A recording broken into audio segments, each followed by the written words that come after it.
Hello and welcome to a very special crossover episode of our two TechCrunch podcasts, Build Mode and Equity. I had the pleasure of joining my friends over at Equity for their annual predictions episode. We discussed what the team got right and wrong last year, as well as our hot takes for 2026. We hope you enjoyed this conversation, and we'll be back with our Season 1 finale next week.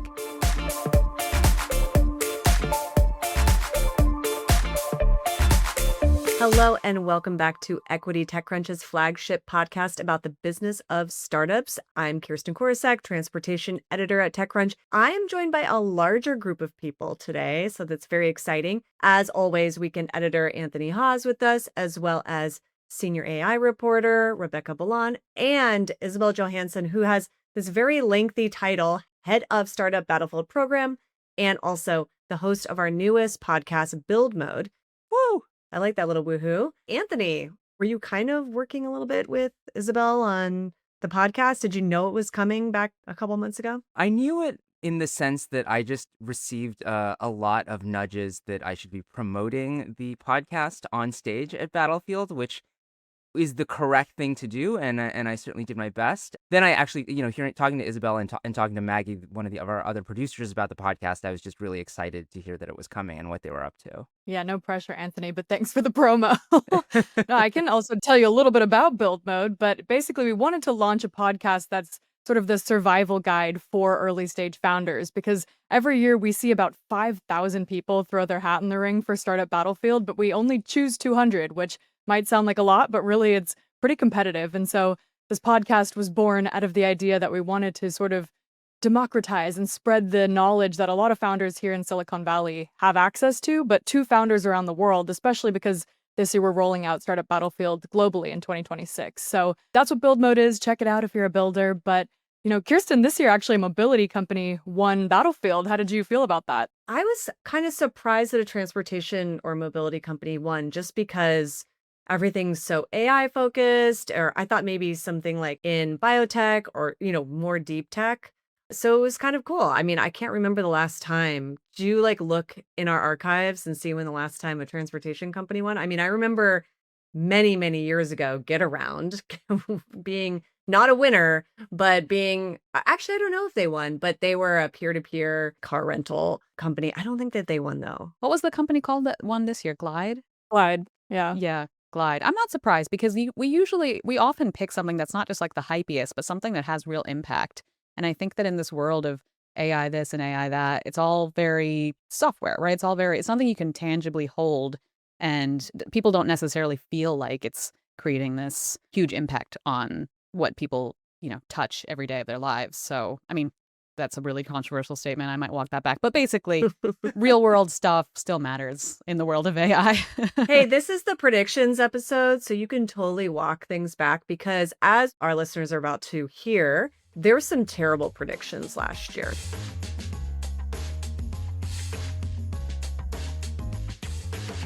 We're closing out 2025 being another, and I feel like I can say this every year over the last few years, massive year in tech. A lot of changes, a lot of funding rounds, a lot about AI. And before we get into, though, what we think is going to happen in 2026, I do want to give a little bit of a nod, a little critique to what we predicted last year. And Devin Coldaway is not here. He's our former coworker now, but I wish he was, because one of his predictions last year was that he didn't think the mega funding rounds would continue at the same pace in AI. And he thought last year's giant rounds were, quote, probably the last of that scale. And Devin, if you're listening, boy, were you wrong. Very briefly, OpenAI raised $40 billion. Anthropic, I think it was $13 billion. XAI, $20 billion. Massive valuations. And Rebecca, you write a lot about AI. A ton of seed rounds that were insane. Huge. Like, what was it? Thinking Machine Labs' $2 billion seed round. We will never forget that one. And then, Anthony, I don't know if you want to, roast Devin since he's not here to defend himself, but I think he also said we might be headed towards another bubble. Well, that's not roasting, is it? I was going to say, actually, even before that, I was going to defend Devin a little bit, because I do think a prediction is both sort of a factual statement about the future, but it's also a statement of hope. And maybe if Devin were here, he would say that, well, in a rational economy, we would not have seen maybe the same number of insane mega rounds as we did. And the fact that that happened maybe is indicative of the fact that we are in a bubble right now, which hasn't sort of been proven true in the sense that there hasn't been a bubble that's popped. But I think that it has become increasingly accepted wisdom, commonplace wisdom that, I mean, we had a whole episode about this at Disrupt, actually, where I think the question is more like, how bad is it? How irrational is it? What will it look like? Will it pop? Will it deflate?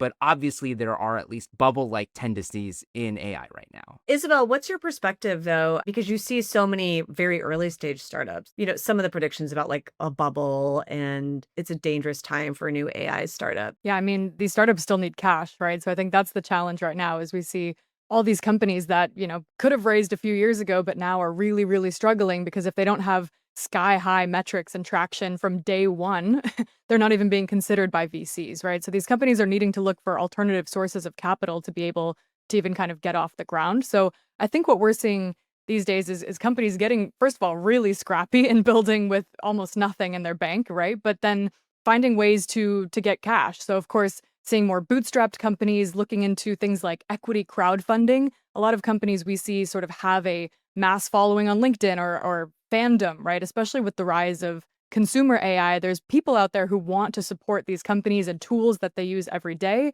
And so now they're able to sort of get their hands dirty in the early stages of investing, which also then, gives the founders a leg up. So I think we'll start seeing some creative funding structures, hopefully more founder-friendly structures as well in 2026. Well, that starts to creep into our predictions. So I thought we would kick it off with, a topic that we never talk about, which is AI. I can weigh in on this one. So there's a few, I mean, God, I could do a whole episode single-handedly on what my predictions for 2026 AI will be. But one thing that I feel is really interesting, especially given some news that recently dropped, was that Runway, if you guys are not familiar with Runway, they are a AI image and video generator, and they just dropped a world model. And so I predicted this a little bit earlier this year or earlier in the last couple of months when World Labs came out with their really impressive new model called Marble, that we're coming into an era of world models. And what are world models? So world models are AI systems that can create a world, an environment, and understand in like a physics aware kind of way so they can predict what's going to happen. And so with Gemini's Genie, World Labs Marble, Runways, whatever it's called, I forget right now, but I feel like we're moving into this space, and I'm hearing a lot of founders talk about world models in terms of this is the next stepping stone to AGI because intelligence doesn't really just happen from large language models. You need to understand your place in the world and how you interact with it. And when you say we're going to see more world models, do you expect that that's something that even smaller startups are going to be able to do? Or is this something we're going to be seeing more from, a handful of the bigger players? It depends on the startup, right? I mean, we heard that Jan LeCun is leaving Meta. He's doing his own startup. There's been, rumors that it's going to be a World Lab startup. So I think that with some great minds backing it, sure, they might move into a space where they're doing that. But I think like small startups without huge names behind them, definitely not. But we will see the labs start to compete. And I think we might start to see them releasing new models in the same way that we're seeing the large labs releasing new LLMs in this kind of a fast-paced cadence. No, I'm sure we'll see some startups try. I think that's always the fun thing of looking through startup battlefield applications, right? Is people taking really big swings, and whether they are able to pull it off or not, I'm sure we'll see plenty that try to throw their hat in the ring for that. So yeah, TBD. Rebecca, I'm wondering, I think 2025 was like the year of the AI agent. You kind of heard it a little bit in 2024, but like 2025, everyone, that and maybe like AI for enterprise. And I'm wondering if you think in 2026, if that's going to continue, or have we hit peak AI agent? No. I think that that was like a false prediction from last year. Like last year was not the year of the AI agent. It was the year of like people attempting to do AI agents and it failing miserably because like the tech just wasn't ready. Gotcha. I think this year is going to be the year of the AI agents because we have this thing called MCP. So Anthropic, like about a year ago, came out with Model Context Protocol. And it's basically, everyone's talking about it like it's USB-C for AI, right? So it's the connector that connects the AI models and agents, the systems, to the data and tools that are needed. And so this is just like a plug and play. Like before that, developers would have to build their own connectors, stand them up, monitor them. But this allows for, like, it's like an open source, really easy to plug in and make those connections. And then you have like Google recently, they're now managing their own MCP connectors for their tools. So it's like it's all set up and ready to go. And you're just going to see more of this in terms of enterprise and in terms of developers, even just people, random people who want to. I'm currently experimenting with attempting to use an open source agent to connect to certain tools just to see if I can do it using MCP. And it seems like it's going to be easier than I thought. I'm very curious to see, what people are able to build with this, but I think it has reached the point where anytime, especially like a sort of big company CEO starts talking about AI agents, I just immediately get incredibly skeptical because it feels like, where a year before it was just saying AI or Gen AI, now they say AI agent, and it's the same thing of just sort of like empty hype of get excited for this. This is the thing that's going to be so transformative. And it's not me. I'm not saying that, that they won't be useful in some ways, but that it's become the next thing that is supposed to kind of live up to this full promise of AI. And I don't know that anything can live up to that promise at this point. Yeah. I want to know, Rebecca, what you're trying to get this AI agent to do for you. I mean, a couple of different things. Like, for example, I want to be able to connect the data from my Aura Ring to my agent and from my other fitness trackers because none of them all connect together. Like my Aura Ring doesn't connect to my Fitness Pal and it doesn't connect to Heavy. And these are apps that I use to track like my macros and my weightlifting. So I want to see if I'm able to create an agent that I can connect the data from those two to like personally be able to, ask it questions and for advice or what have you, and just see what happens. If you can hack that, I want to test. I'm going to try this segue. You were talking about the physical body, and one of my predictions is physical AI in Nice. 2026. Nailed it. Yeah, I came up with that just now. So that's my prediction. Physical AI 2026, we're just going to see it even more. My response is, please say more. What do you mean by physical AI? Well, okay. So, I mean, first of all, I feel like it's a little bit of a term that has been popularized maybe by NVIDIA's CEO, Jensen Huang, because in a way, this is kind of the same thing we've been talking about before, which is autonomous vehicles is a representation of physical AI. Rebecca, you can nod your head or disagree but that is combining really like physical things like robotics or cars and AI together. But what I'm seeing is it expanding to apply to everything. And I'm saying this prediction because I've already been getting pitches for CES, and it is like by far and away the one term that I see. I absolutely think we'll be seeing more of this on the early stage startup side as well. I mean, even this year for Battlefield, we saw a lot of applications in physical AI, and it takes a lot to get those companies off the ground from scratch. So I think we tend to see them come to us at a slightly later stage. I mean, even like Glide that won this year, right? With autonomous road to rail transportation, we saw it a lot with manufacturing robotics. We saw it in healthcare, clean tech, even prop tech. We're seeing, AI for monitoring the health of buildings.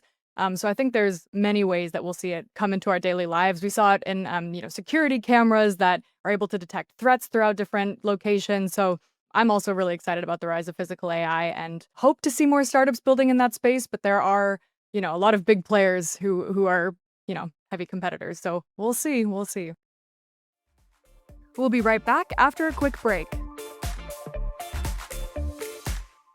Speaking of AI everywhere, Anthony, I'm going to put you in the hot seat now. You've been tracking sort of media and content. What are your predictions for maybe how AI is going to creep into that more? What you're seeing is both a lot of companies like, Disney recently announced that they're having a partnership with OpenAI. And so you're going to see a lot of like on a corporate level, a lot of experimentation, a lot of pilots, a lot of deals. And then I think you're going to see a lot of pushback from, the creative community, from, various kinds of workers and talent. And so I think one way that's going to shake out is what we're already starting to see in terms of basically statements or certifications that something is made without any Gen AI. So, we talked a couple months ago, I think, about this Apple TV show Pluribus and the fact that they have, a little statement at the end of the credits that just says, this show is made by humans. And I think you're going to see more statements like that. And you're possibly going to see more standardization around that as well, that maybe like the Writers Guild of America or Screen Actors Guild might actually start putting a process in place or, boilerplate language about what that might look like. So certified by humans. Certified by humans, made by humans, certified by humans. It is ultimately a fairly difficult thing to police. Like, even when we talk about written language, right? Like, there's all this software that's supposed to detect whether or not something was generated by ChatGPT or some other large language model. I think all of them are sort of notoriously not fully accurate. And so I don't think it's that they're successfully going to police Gen AI out of all this like Hollywood content, but that you're going to see a sort of more organized pushback and a more clear articulation of the idea that at least some people don't want this. We actually saw some interesting Battlefield companies that, are not generating content that will be distributed for the Hollywood scene, but more tools for, storyboarding movies and things like that. That was really interesting to help them organize their thoughts. And I think there are some useful applications in this space. Not all of it kind of has to be the enemy, but of course, I'm curious to see how they end up policing that, like you said, because it's tricky. I struggle to tell the difference between AI generated content and not on a daily basis. I hope they find a solution for that. I'm wondering if any of you have any predictions around how AI meets media might play out on sort of the regulatory front.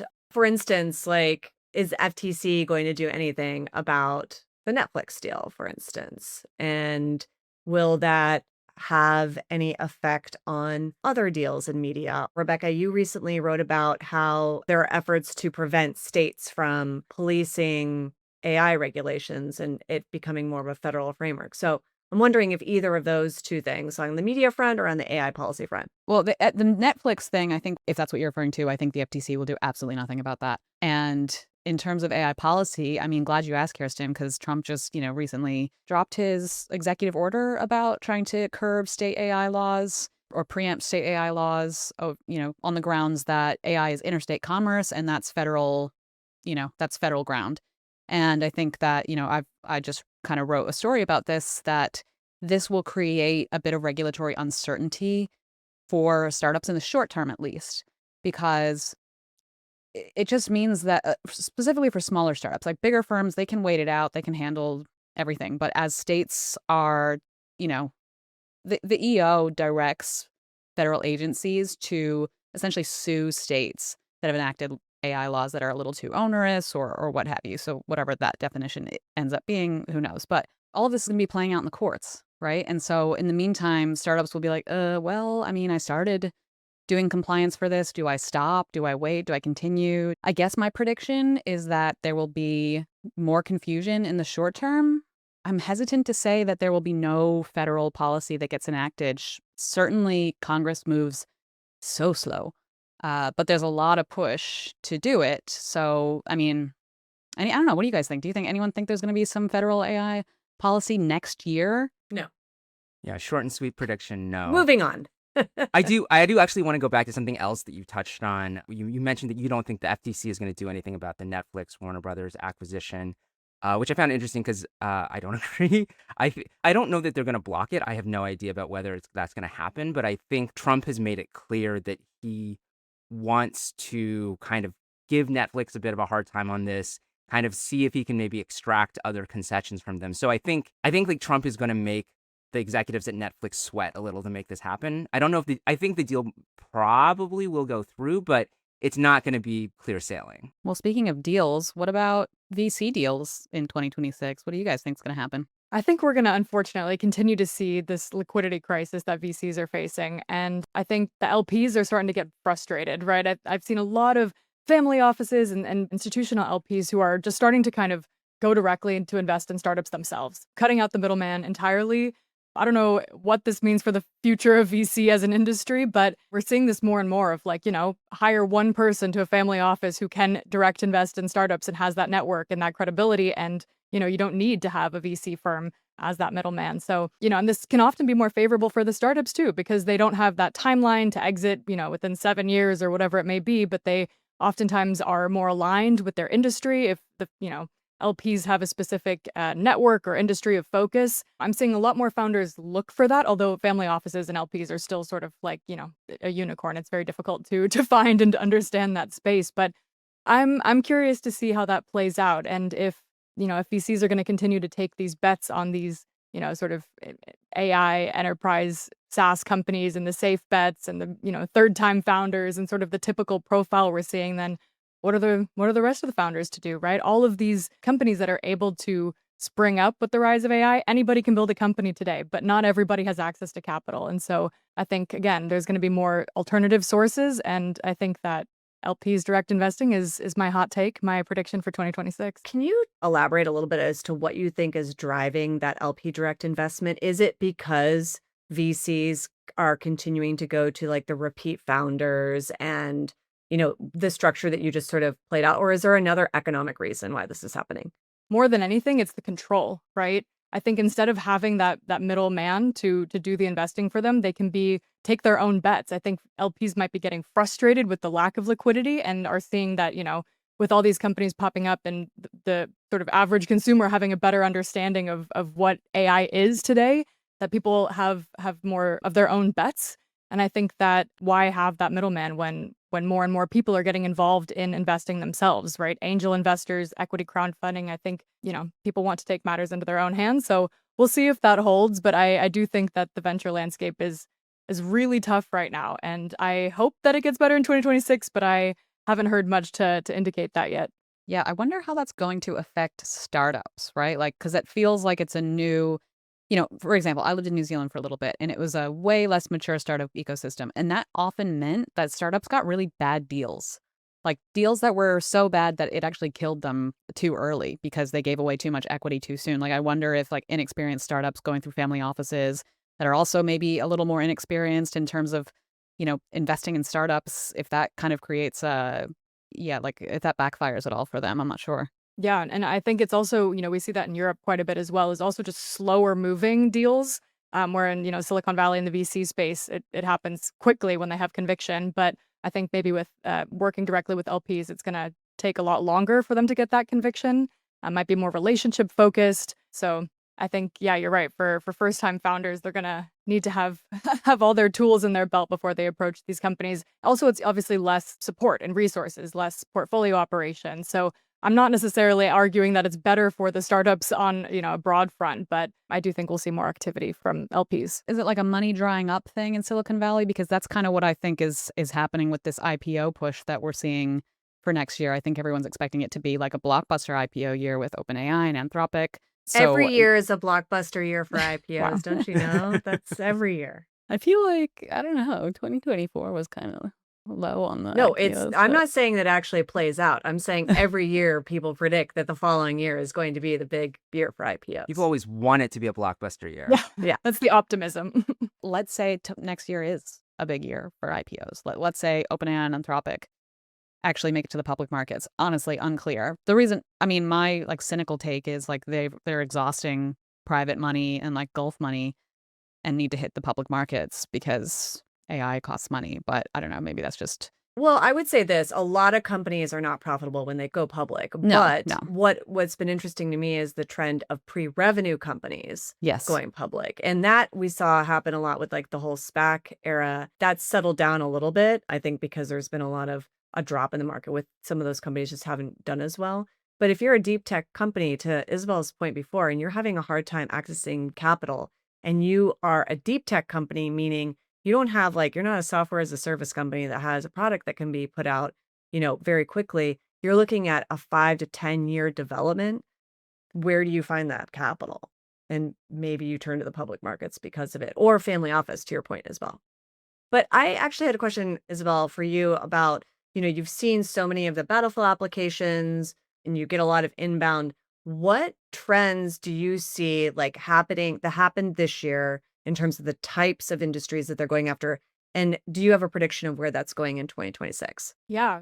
I mean, this year I think we saw all of the verticalized AI, right, across pretty much every industry, but a lot in health tech and biotech, of course, which again also have really long R&D cycles. So another industry that is very capital intensive, so hard at the early stage. But I'm glad to see a lot of people are building and taking those risks and those bets because we need it. Similarly, in climate tech, right? Food and ag tech.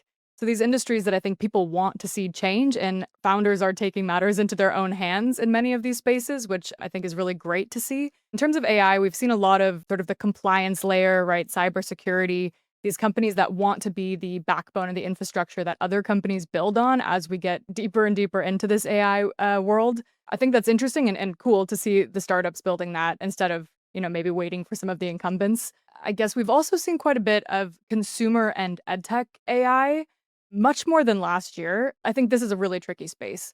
Even if you have the traction, it is still often an ads play that VCs are skeptical of. But nonetheless, I think there's ways to, democratize access to education. There's also, of course, a lot of really fun, like Rebecca was saying, like these health tools and health apps. And I think the last part here is really these sort of pick and shovel tools, if you will. So all of these other companies that are supporting, right, B2B SaaS companies, a lot of DevOps, a lot of cloud infrastructure. It's always interesting to sort of weed through the applications in those spaces because it gets heavy, it gets technical, and it's hard to sort of differentiate sometimes because we see a lot of them. But I'm hoping that, it's a few of them will kind of emerge as clear winners in the space. Super quick question. Do you base who you choose for Battlefield at all on whether or not that company is going to be acquired in the next year or two? I'm just curious because when you say the picks and shovels, I'm like, oh, so they're just they're holding out for an acquisition from Google or something, right? So no, we don't pick companies based on that. I mean, I think that's the interesting part about Battlefield, right? Is that we do not invest in these companies. So there's, for us, there's no pressure for an acquisition. We're not necessarily betting on the companies that, are going to give us the quickest and dirtiest exit, but rather companies that have obviously potential to be massive and be successful, but that are building companies and technologies that we need, right? That have stories worth telling. That when I read TechCrunch and I see that Glide one, I'm very comforted by the fact that people are out there building these kind of technologies, right? So I think that's really sort of the fluffy answer to how we choose it without going into all of our secret sauce. But obviously companies that have legs to stand on, but that are building meaningful and impactful tech rather than the quickest exit. So you've been talking about a lot of kind of what you think you're going to see, what's you're hoping to see.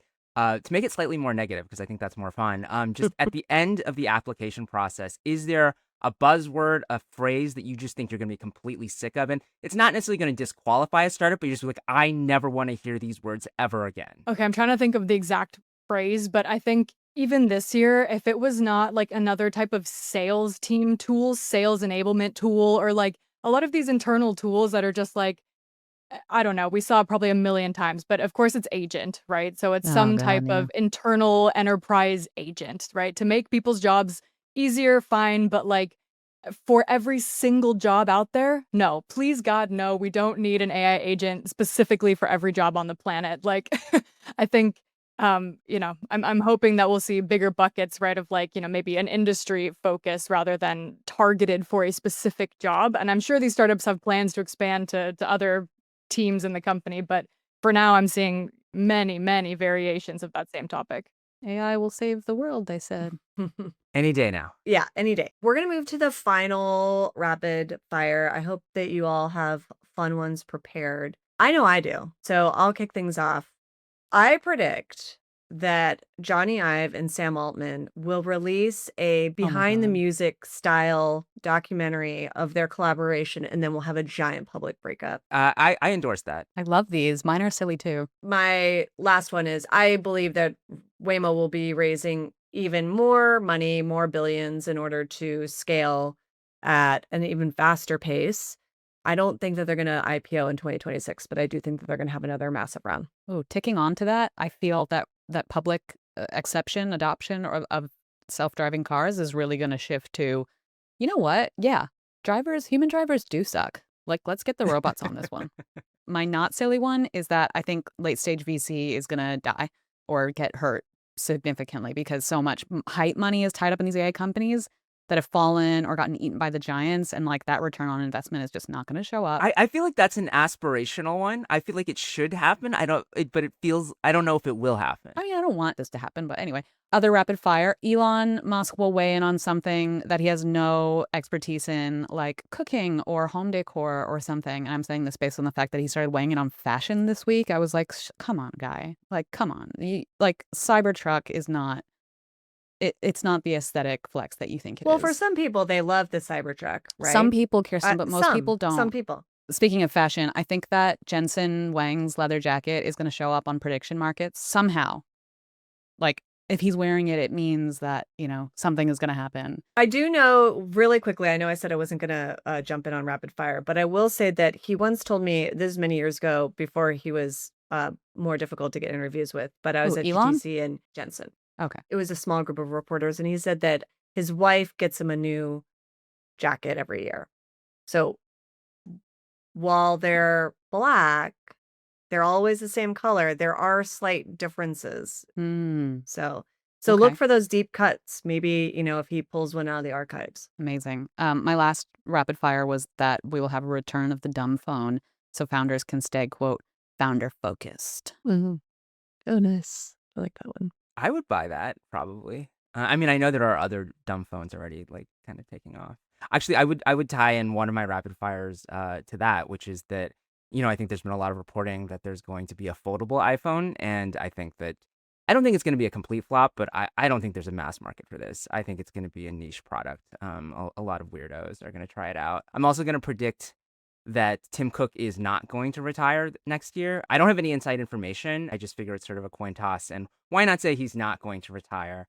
And then my last rapid fire is, imagine whatever you think is the worst tweet of all time. I think something worse will be posted in 2026. I agree with that. Isabelle?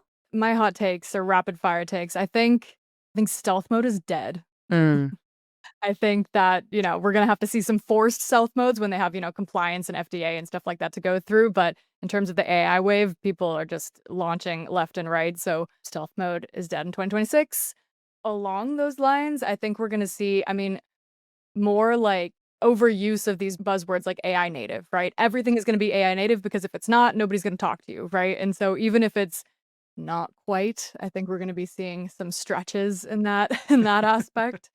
And I think my last hot take is that we'll probably see some ridiculous terms like, like these full stack AI founder, right? And these things catch on. And if you're not that, you're not getting funded. So full stack. What does that mean? I'm really good at ChatGPT, Claude, and Gemini. Doesn't matter what it means. It's a buzzword. To add to that, I think you're kind of getting there, which is the one person company startup that does everything. I think that will happen in 2026 if it hasn't happened already. Absolutely. Isabelle, give me a prediction, probably a really solid one because you're planning it, on what's coming in 2026 with Build Mode.